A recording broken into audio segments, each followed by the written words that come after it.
ijoolleen keenya biyya arabaa teessanii dhiira fi biidhaan jaalattanii osoo guyyaa tokko jakeetiin hin argin bolee dhaabbadhu na eegi jetteeni dhaabbatee si eegu ani hin beeku akkuma itti sammuun keessan yaadu akkuma itti si yaaddan eessuma akkasin dhalattan sammuma akkamii rabbi akkasinii kenne waan dhibichaa naa beeku gudii riyaan koo taate akka tokkoo keerra ga'uun barbaadu akkasirraa hin geenyeef garuu sammuu kee banii dhaggeeffadhu inni har'a kanarra ishintala kanarra ga'e boru sirra singaa ijoollee maaluma yoo taatan akkanatti of gattanii dhiira eenyummaa isaa hin beekne bolee dhaabbadhu na eegettanii warqii birrii boorsaa silkii qabeenya waggaa meeqa biyya arabaatti dadhabdan akkamitti gadheen guyyaa tokkotti isin zaraftee isin irraa baddi riyaa koo kana waggaa 5 ol erga wal barreen talitti kana faana garuu icciitii isa kana natti mattee hin beektu eenyutu si eegan jedheeni obboleessa koo hangafa kootu na eeganaan jette ergaa achi geessee garuu garatti baafattu garatti dubbattu wallaallan dhuftee kana natti odeeffatti jechuudha guyyaa 3 mana haalgaa ishii faana buleeti gaafa ishii gara warra kootiin deema jettee manuma haalgaa sana keessatti mi'a ishii dhiistee mana mataa deemtu waan ishii godhee bade dhaggeeffadha.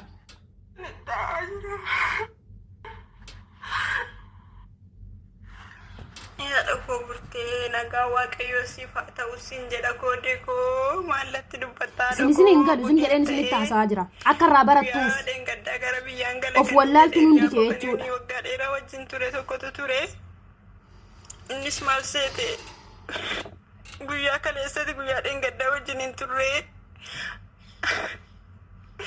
har'a mataa koo sirreeffadheen gara maatii kootitti deema jedhee yoonan hin tirii jedhu gara mana mataa deeme yeroo nani dhufu mini kon jiru wuy gadaanaallee boorsaa harkattanii qabadhu jiru bilbila tokkitti qabadhee bahe tokkitti hin harkattafee reeffumaata naa kenni kaadhoo koo waan hin godhuun qabu waan jedhu waan hin dubbadhu dhabes tinittaa jira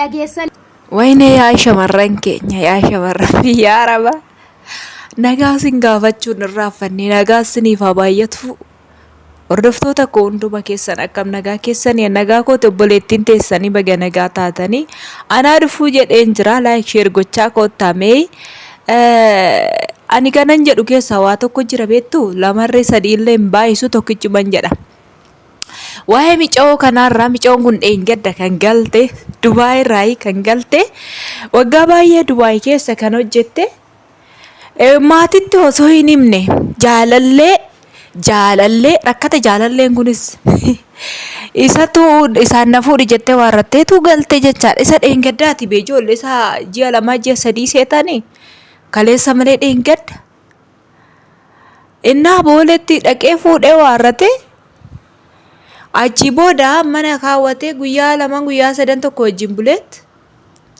ishiin mataan tokko fadhee maatii koo bira dhaqettee gaafa biraa baatu uffata ishii bilbila takkitti qofa harkatti qabattee jechaadha uffata ishii fudhate jedha bilbila ishii of harkaa qabdi shaanxaa ishii an qabattee deemtu borsaallee wanti ishii dhaadhiise takkittiin hin jiru hunda isaa guurratee buu jedhe eessatti haa qabattu ture eessatti qabama amma mucaan kun bakki inni itti qabamu bakki inni itti argamu takkaallee hin jiru akkanatti kinoo xaarii ishii waggaa meeqaa bishaan gadi dhuge micoon kun amma imboossi hirqiffattee maatii koottan gala jedhee tanan harka duwwaan gala eessaan naqaa jetti adaraa keessan hiriyoonni itti dhiyaatan finfinnee keessatti micoo kana lubbuu ishee oolchaa'ee lubbuu ishee irratti akka fudhanne qalbii ishee akkas godhe nama hin beekne Facebook irraan hin jaalatinaa oggaasin hin jedhan hin dhageessan dhaqxanii jaallattu jaalallii fi waan biraan addaani innumti ganaa wajjin gaafa galtan booletti simatu kun maalidha simannuma boolee kana nurraa dhiisaame yamarran keenya nurraa dhiisaa maalo si wajjin hin gubanne dhugaa rabbi jechaadha amma micoon kun eessaa seentu eessaa dhaqxu qohanan jedhummoo waa tokko na dhibe carqii ishii wayin kaawwatamoo hin gurguramoo maaliin godha fudhatee too badu jechaadha be maaliin godhamee carqii ishii kana kan fudhatee deemu baay'ee nama gaddisiisa dhugaa dubbachuudhaaf Maali dhiira akkamiiti kun garaa takkitti illee laafte. Namni wayiin ijoollee shaaxxuma takkitti illee gatee fi shaaxxasa tokkicha fudhatee illee hin deemu. Mucaa kana amma hin beektu, biyya dhaloota isaa hin beektu. Itoophiyaa ta'uu isaati, afaan Oromoo dubbachuu isaati. Wayiniif jaratu afaan Oromoo baree afaan Oromoo haasaata hin beekamu. Afaan Oromoo dubbachuu isaatti amantee waggaa dheeraa jette bara. Waggaa dheeraa nama wajjin hin ture jette. Waggaa dheeraa waggaa jettu kaa waggaa dheeraa feesbuukii fi iimoodhaan wajjin turan malee biyya lafaa keessatti wal arganii too wajjin hin gaahelan godhan. Kan isaan wajjin turan iimoodhumarraan sa'aatii 24 wajjin haasa'uu kanaan waggaa dheeraa wajjin turan. Erga qalbii ishii immoo saamamtee saamtu ta'e inni maddu miidiyaa irratti ba'een kolfaan ta'uchaadha. Sirii isaa nattaafu malee nattaafu. Waanuma maatiin keessa sin hin beeknetti kaattanii dhattanii dirmitanii boosu bee. Haati keessan quban qabdu, abbaan keessan quban qabu, hiriyoonni keessan quban qaban. Hiriyoonni keessan kun gaafa wanni akkanaa kun isinirra ga'e kan dhagahan. Maal isin haa godharree? Asii walitti dhuftaniin feesbuuk irraan, iimo irraa seentan, wasaappii seentan. Jaarsummaa keessanii taa'e halkan, jaarsummaan keessan halkan, jaarsummaan keessan iimoo. Walitti isin heerumsiisu iimoo. Wal bira ka'uu keessa waliiktanillee iimoo. Karaa iimootii waliiku, karaa iimootii walitti dhufu. Feesbuukii walitti dhufu, feesbuukii waliiku.